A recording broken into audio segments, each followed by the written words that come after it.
Hey moviegoers, this is the Movie Critic and welcome back to another movie review. Today the movie I'm going to be reviewing is the MCU's newest movie to their franchise, Spider-Man No Way Home. Oh my god, I can't wait to get into this. Before we get into the video, make sure to slap that like button. Let's see if we can get to at least 5 likes on this video. And if you really did like this video, if you enjoyed it just a little bit or even a lot, make sure to subscribe to this channel and hit the notification bell on the side to get information on videos in the near future. Before I get into this video, if this is probably one of my last videos on this channel before 2022, I would just like to say thank you so much for being an inspiration for me and just pushing me to be a better YouTuber, a better editor in general. I really appreciate you all, and I am glad that this video has gotten far as it has in the span of 5 months. But just again, thank you so much. Now that I got that out of the way, let's get into the review of the highly anticipated movie, Spider-Man No Way Home. And action.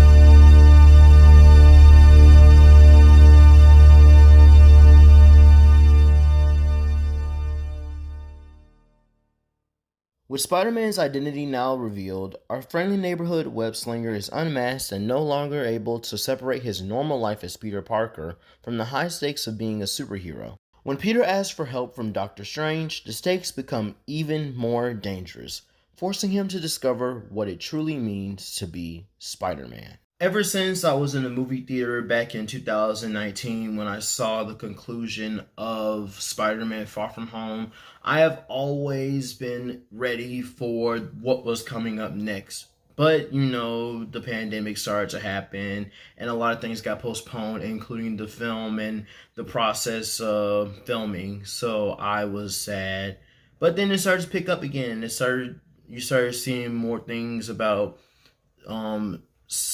people being on set again, like Tom Holland, when he had this one Instagram post of him being on the plane going to the set of Spider-Man, the Spider-Man movie, because we didn't know what the movie was going to be called beforehand. But it was a lot of hype built around this film, especially when it came down to the leaks of what was going to happen in the film.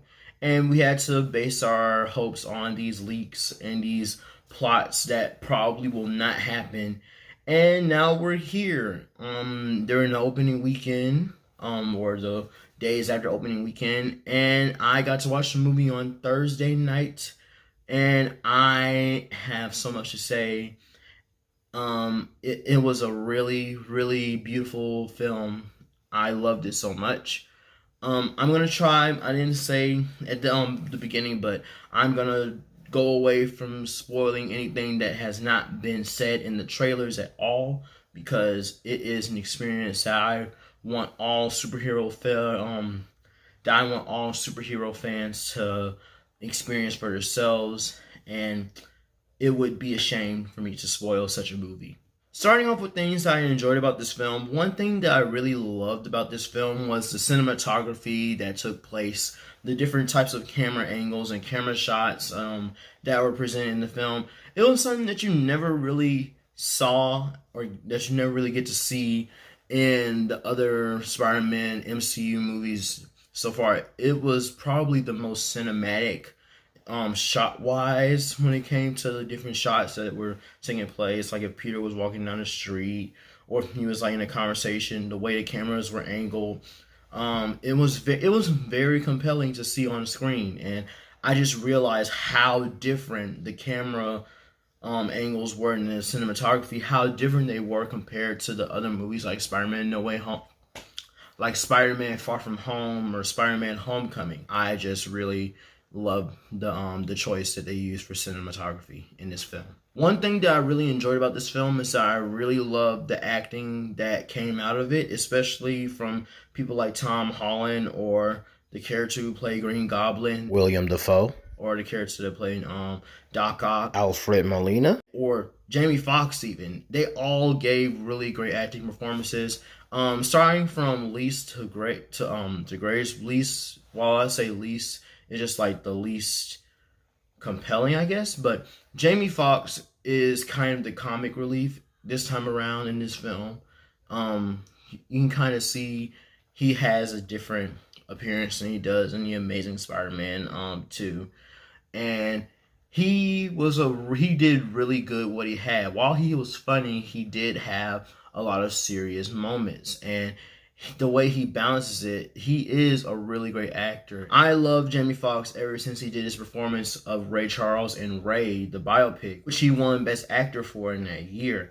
And just seeing him do all the roles he's doing now, he did a really great job. Doc Ock and Green Goblin, the people that played those two, they really still harness the same identity that they had when they were playing their characters back then in the Sam Raimi trilogies. They did a very fantastic job, especially Green Goblin. He did an amazing job with his character as well.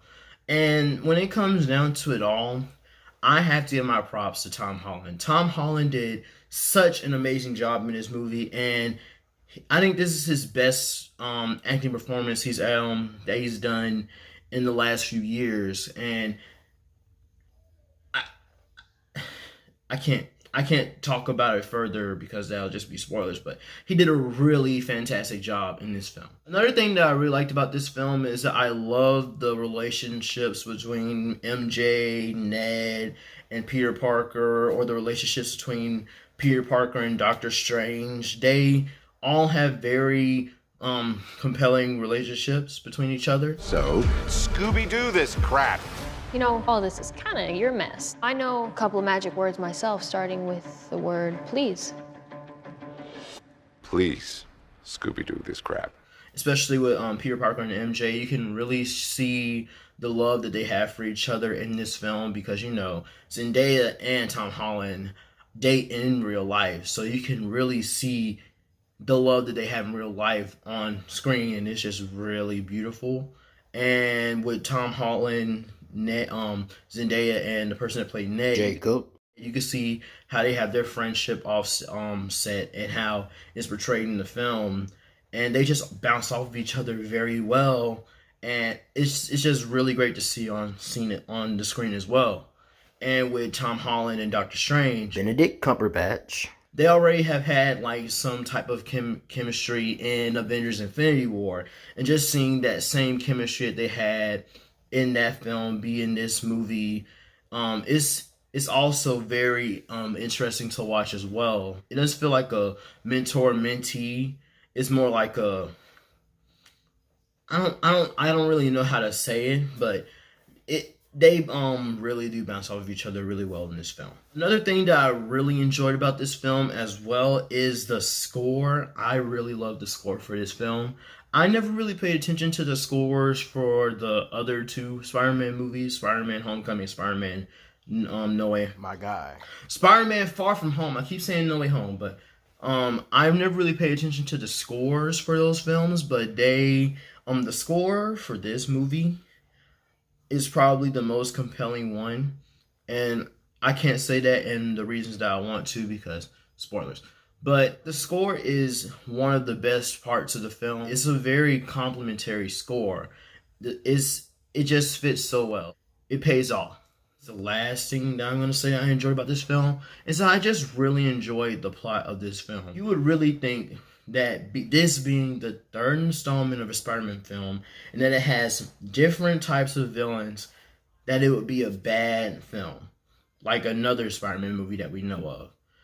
But somehow it works. It works very well. It doesn't feel like a lot of stuff is happening at once. Of course, there's going to be fan service here and fan service there with some of the villains and what they might say, but it all holds up so well, And you can totally see that it's not a movie that is a fan service movie, because at the end of the day, while it might have these villains in this film, it's still a movie about Tom Holland's Spider-Man. And you see character development in this film that I don't think we've seen in character development in for Spider-Man Far From Home or Spider-Man Homecoming. He goes through a lot in this film. And as I said in the synopsis of the film, he finds out what it means to be Spider-Man. And sometimes when it comes to that, like, with great power comes great responsibility, he figures that out a lot in this film because of the actions that happen due to Far From Home.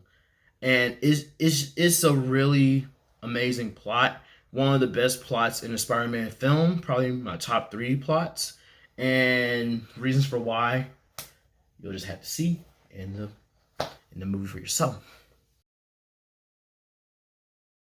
Spider-Man No Way Home truly is a love letter to Spider-Man fans far and wide. No matter what movie you were raised off of when you were little, no matter what comics you read, it is something there for everyone in this film. While there might be some fan service here or there, it still is able to tell a very compelling story despite all the villains that may be in the film. It tells a story of a Peter Parker who is going through the consequences of his actions from the previous film and how he deals with it all. In the end, it's a very amazing movie, a very awesome movie, and I really recommend everyone who is a Spider-Man geek or a superhero geek in general to watch this film. On the metal status ranking, I give this film a diamond status. This is a movie review in the making that I've been wanting to do for a very long time, especially when the movie was first talked about, and I am glad that I was able to do so, because this was truly an amazing experience for me as a Spider-Man fan who has been a fan ever since the Sam Raimi films, and I just loved it very much, and I hope that whoever it is watching right now, that you'll love it too. If you are a Spider-Man fan or a superhero fan in general, I just thank you guys for looking at this spoiler-free review, and I hope this information that was taken here is going to be taken into consideration when watching this film. Not saying that I hope my opinion is valid, but opinions are opinions. And I just hope that you guys enjoyed this video in general. One thing I also have forgot to mention with the things I like, I really love the action sequences. They're not the best action sequences in a superhero film, but they're really decent to me, and they were really great. It was really great to see Tom Holland interact with the villains in combat, especially with people like Doc Ock with his octopus arms and Electro with his electricity. It was very interesting. But yeah, that's one of the things I forgot to mention. This is probably going to be one of the last videos that I make for this year. Another video I might make in the future is probably a video to talk about my top 10 or top 5 movies of the year.